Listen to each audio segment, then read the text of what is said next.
तो देखो ये क्वेश्चन तुम लोगों को करना है। Question number 3.03, 3.04, 3.07, 3.11, 3.13, 3.14। ठीक है, करने मोस्टली सारे हैं क्वेश्चंस, लेकिन ये थोड़े से अलग है, मोर इम्पोर्टेंट सॉर्ट्स ऑफ। ठीक है, तो सबसे पहला क्वेश्चन देखते हैं 3.03 ने बोला a rectangular surface of side 10 centimetre and 15 centimetre is placed inside a uniform electric field of 25 volt meter inverse 1 such that normal to the surface makes an angle of 60 degree with the direction of electric field. Find the flux. ठीक है, इन्होंने बोला है कि एक rectangular surface है,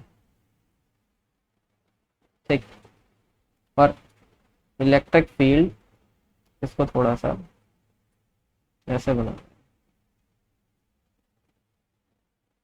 और electric field बाहर की तरफ निकल रही है, और ये इलेक्ट्रिक फील्ड इसके सरफेस से, सरफेस वेक्टर से 60 डिग्री का एंगल बना है। ठीक है, तो यहाँ पर हमें E की वैल्यू गिवन है 25 वोल्ट मीटर इनवर्स 1। यहाँ पर हमें एरिया गिवन होगा क्योंकि 10 सेंटीमीटर बाय 15 सेंटीमीटर। ठीक है, लेकिन ये सेंटीमीटर में है तो वील कन्वर्टेड इनटू मीटर, तो 100 बाय 100, ये तुम्हारा मीटर स्क्वायर में आ जाएगा। ठीक है, और थीटा हमें गिवन है 60 डिग्री।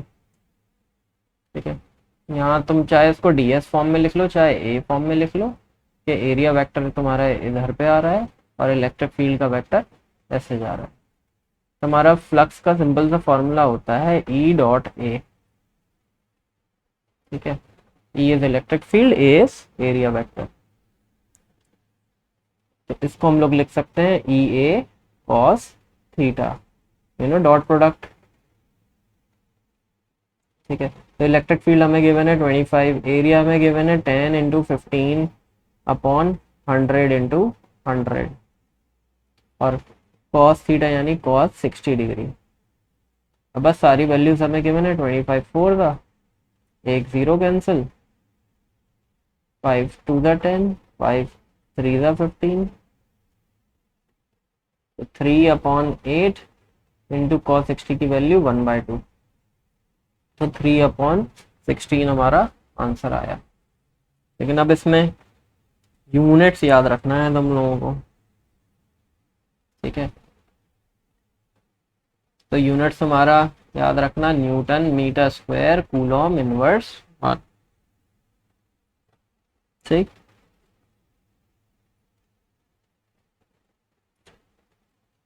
इसको डिवाइड कर लो, 3 डिवाइड बाय 16, तुम्हारा आंसर डेसिमल में अगर लिखना हो तो 0.1875 newton metre square coulomb inverse 1।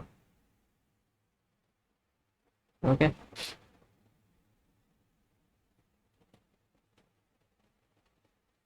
तो ये हमारा हो गया पहला क्वेश्चन 3.03। इसके बाद नेक्स्ट क्वेश्चन है 3.04। ये थोड़ा सा इंपॉर्टेंट है क्योंकि इसमें से थोड़ा डायरेक्शन का भी दिया है। क्वेश्चन ये गिवन है, consider a uniform electric field E is equals to 3 into 10 to the power 3 I cap newton coulomb inverse. Electric field दे दी है कितनी, E is equals to 3 into 10 to the power 3 I cap newton coulomb inverse. फिर इन्होंने पूछा है A, what is the flux of the field through a square of 10 centimeter on a side whose plane is parallel to the xy plane। फिर next question दिया है, what is the flux through the same square if the normal to the plane makes a 60 degree angle with the x axis। हम लोग part by part करते हैं। पहले इन्होंने first वाले में दिया है कि फ्लक्स फाइंड करना है, फ्लक्स इज क्वेश्चन मार्क। ठीक है, एक स्क्वायर है 10 सेंटीमीटर साइड का, जिसका प्लेन जो है पैरेलल है वाई जेड प्लेन।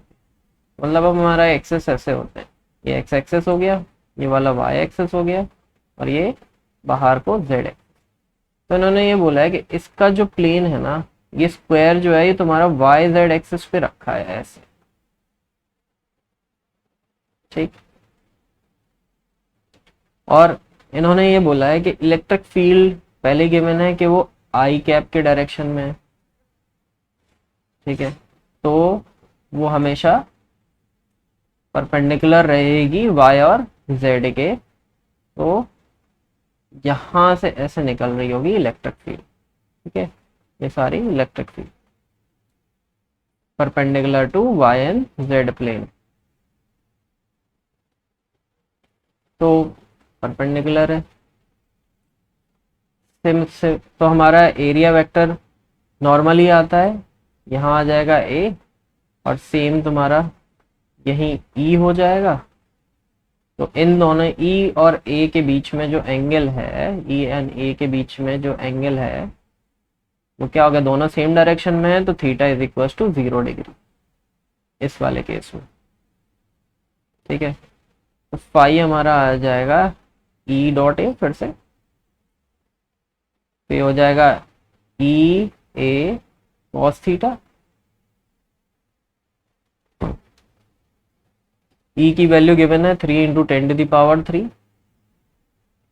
एरिया हमारा निकल आएगा 10 इंटू 10, ये सेंटीमीटर में है तो डिवाइड बाय 100 डिवाइड बाय 100, और cos 0 तुम्हारा 1 होता है,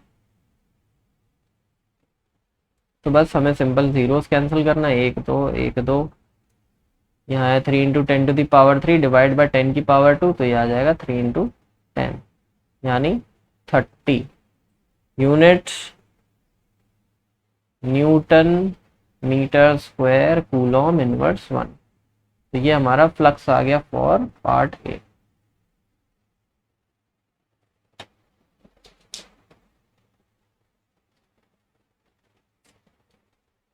अब इसका नेक्स्ट पार्ट जो है बी पार्ट, बी पार्ट में क्वेश्चन ये है कि सेम इलेक्ट्रिक फील्ड है, E is equal to 3 into 10⁻3 I cap newton coulomb inverse 1, और सेम स्क्वायर है, लेकिन स्क्वायर में स्क्वायर जो है उसका प्लेन 60 डिग्री बना रहा है इलेक्ट्रिक फील्ड, तो चलो हम लोग देख लें। ये हमारा एक्स एक्सिस, वाई एक्सिस और जेड एक्सिस, ठीक है। अभी जो हमारा स्क्वायर था वो परपेंडिकुलर था, लेकिन नाउ इलेक्ट्रिक फील्ड हमारी यहाँ ये जा रही है। अगर इसको तुम 3D में देखो तो इसका जो नॉर्मल आएगा इधर की तरफ आएगा, ठीक है, ये एंगल 60 डिग्री होगा। और अगर बिल्कुल नहीं समझ में आया तो सिंपल सी बात है, दे आर सेइंग कि ये तुम्हारा एरिया वेक्टर है और ये तुम्हारी इलेक्ट्रिक फील्ड है, इन दोनों के बीच का एंगल 60 डिग्री है, ठीक। तो चलो एरिया हमारा सेम है 10 इंटू 10 अपॉन 100 इंटू 100, और थीटा भी गिवन है हमें 60 डिग्री। तो अब हमें बस सिंपल पुट करना है फॉर्मूले में, ठीक है, phi equals to E dot A, E A cos theta, E 25 into 10 नहीं 25 नहीं था पिछले वाले क्वेश्चन का, 3 into 10⁻3 into 10 into 10 upon 100 into 100 into cos 60 degree. Cos 60 की वैल्यू भी पता है हम लोगों को, ये आता है, ये तुम्हारा सॉल्व कर चुके हम लोग, 30 आया था, कॉस 60 की वैल्यू 1/2, तो यहाँ पर आ जाएगा हमारा 15 newton metre square coulomb inverse 1। तो ये हमारे दोनों आंसर आ गए।